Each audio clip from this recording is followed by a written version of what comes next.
Hello, a very good evening everyone and welcome to my channel. As you know, I'm Dr. Tuba and residing in Denmark, and my main aim through this channel is to guide all the dentists and doctors, in general the medical professionals, who would like to consider Denmark or other countries as an option to work in. So in one of my previous videos, I also explained that I'm not just going to talk about Denmark now. Of course, Denmark, because I am in Denmark, I can give all the relevant information. But I would like to make Trdentaldk channel as a platform where all the dentists especially can get the information of any other country where they would like to practice in. So all the information, all the other countries, for example, Canada, Australia, etc., would be just a click away. So today I would like to talk about another place where if any dentist would like to consider that option. I do have somebody I know, and not just does she have information about that, was she a fellow colleague, I'm sorry, but not just she was a fellow colleague, but also a very, very good friend. So I can guarantee that the information is, of course, relevant. So she knows information about Hong Kong, that if any dentist from our country or from the non-EU countries would like to go to Hong Kong, so what is the main procedure? So I did send her a few questions, the relevant and the very genuine questions that everybody would ask if they want to practice dentistry in Hong Kong. So over to her now. She would answer all the questions that she would answer all the important questions, and I really hope that all of the answers would be very, very helpful to you. So stay tuned for that. Thank you. Hello, this is Dr. Asma. Thank you so much, Dr. Tuba, for inviting me to this video session. I will be giving you some information about the dental licensing exam in Hong Kong today. So bear with me. Okay, so we will talk a bit about the language that is spoken by the locals in Hong Kong, because when it comes to moving to a foreign country, especially in the European countries and a lot of different countries, you have to worry about the language that is spoken over there, and then you have to learn the language in order to work over there and carry out your daily transactions. When it comes to Hong Kong, Cantonese is a language that is widely spoken by the locals. So for the license exam of Hong Kong, you do not have to learn the language in advance. You can just appear in the exam and take the test in the English language. On a single paper, there will be two options for the language, and each question will be in Cantonese as well as in English language, and you can just go for the English language. First, you have to clear the exam.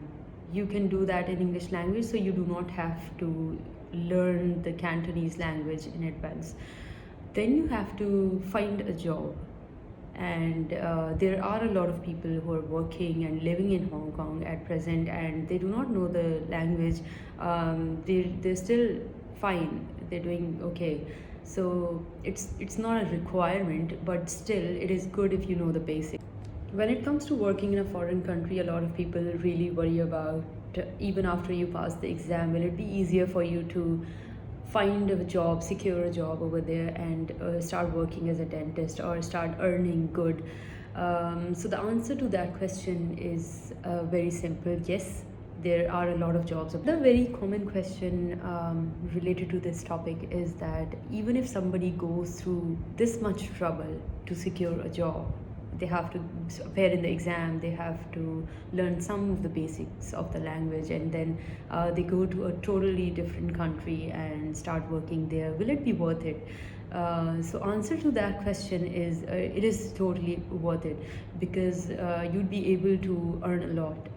The average earning for this job is around 60,000 per month. 60,000 Hong Kong dollars per month, which is really, really good. Like if you compare it to the people who are in other professions and earning average salary over there, this salary is really good. This itself is the average salary, so you could earn more than that if you work harder and work for more hours, of course. For the people who are interested and they want to know if they're eligible to apply for this dental licensing examination, they must know that they are required to have a dental degree or a qualification in which they have been trained as a dental surgeon. which should not be less than 4 years of full-time dental training. All those people are eligible to apply, and their degrees must be acceptable to the Dental Council of Hong Kong, and then only you will be eligible to apply for this examination. A lot of people also ask if there is a list of approved dental qualifications that could be looked at before you apply for this kind of registration, but no, there's no list for that. You just have to send in your documents to the examination committee of the council. On individual basis, they will be deciding if you are eligible or not. The exam is held twice a year, so it is as it is held in Hong Kong. You have to travel all the way to Hong Kong to appear in the exam. There are 3 parts of the exam, and the first sitting is around April to July, and the second one is around September to December.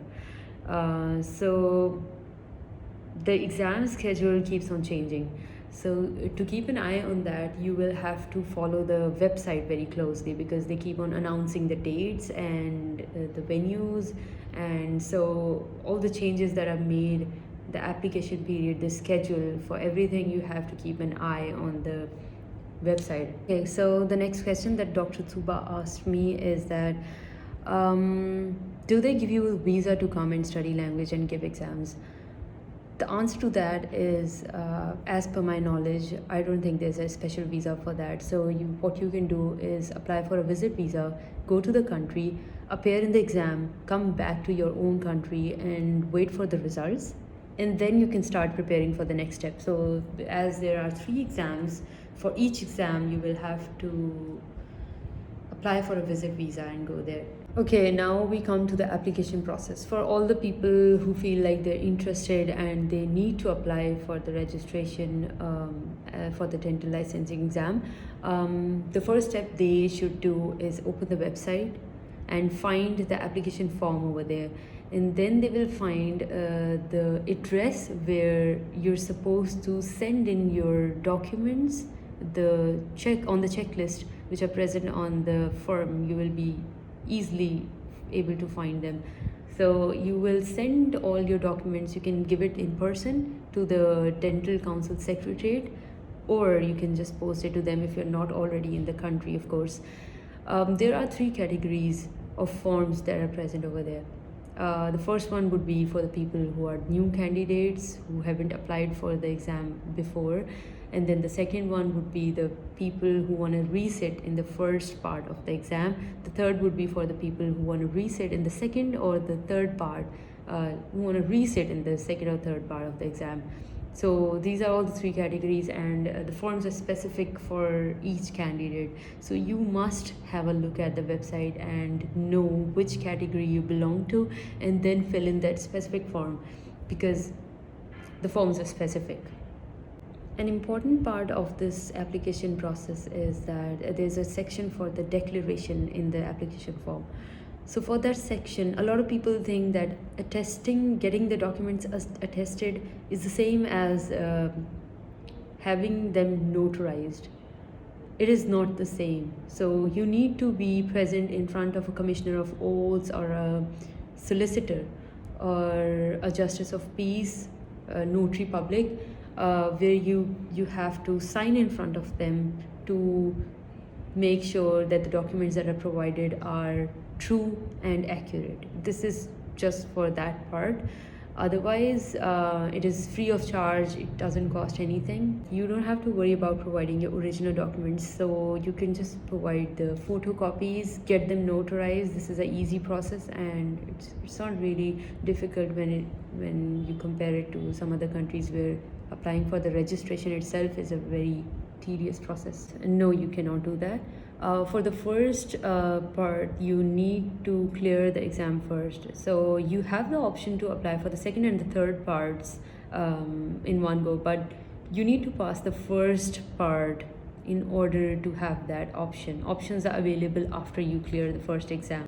The fees for applying for each part of the exam is around 5,810 Hong Kong dollars, which is around 566 Great Britain pounds in today's exchange rate.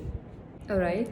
Now we are done with the registration of the licensing exam. The next step would be to start the preparation of the exam. The first part consists of the multiple choice questions from the 8 subjects of dentistry. The second part is a practical exam, and the third is a clinical exam. For the preparation of first part, there is a complete list of books that we can use as a guide so that we can prepare for the multiple choice questions. There are around 25 books on the website under the section of the candidate's guide to the licensing exam, which is very easily available. So you need to keep an eye on the website to keep a track of all the changes that are made. But unfortunately, there are no past papers for this, so you will not have any past paper sort of help for this.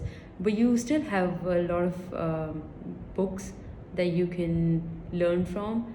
A lot of books from that list are the books that we have already studied as part of our training as the dentist. So we don't need to worry that the syllabus is a lot, because we have covered most of the stuff, like more than most of the stuff already when we were being trained as dentists. Well, thank you very much, Dr. Asma, for all that information, and I'm very sure that that would help a lot of people who would like to consider Hong Kong as an option. And other than that, ladies and gentlemen, if you have any questions, of course, you're most welcome to message me on my Instagram or my email address. Both of them would be listed right below this video. And I hope with all this information, we all could help our fellow dentists and each other in order to excel more in our professional life. Have a lovely day, everyone. Thank you. That's all for now.